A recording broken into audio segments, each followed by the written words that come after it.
আপনি জানেন কি এত শত প্রাণী থাকতে মানুষ শুধু ঘোড়াকে বেছে নিল কেন সওয়ারির জন্য? উট, গরু বা হাতি নয়, ঘোড়াই কেন?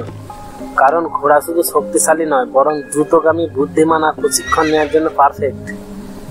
একটা ঘোড়া ঘন্টায় 65 কিমি পর্যন্ত দৌড়াতে পারে এবং অবিশ্বাস্যভাবে ঘোড়ার পিঠ এমনভাবে গঠিত যাতে একজন মানুষ সহজেই ভারসাম্য রেখে বসতে পারে।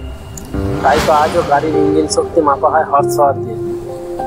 অবাক হবেন শুনে, ঘোড়া যখন দ্রুত দৌড়ায় তখন তার শরীর থেকে প্রচুর ঘাম বের হয়, কিন্তু সেই ঘামে থাকে একটি বিশেষ প্রোটিন ল্যাথারিন, যা ঘোড়ার শরীরকে ঠান্ডা রাখতে সাহায্য করে এবং ঘাম হয় একেবারে ফেনার মতো। এই কারণে ঘোড়ার ঘামে অনেক সময় ফেনা দেখা যায়। ঘোড়া শুধু বাহন নয়, রাজাদের প্রতীক, যুদ্ধের সঙ্গে আর মানুষের ইতিহাসের অংশ।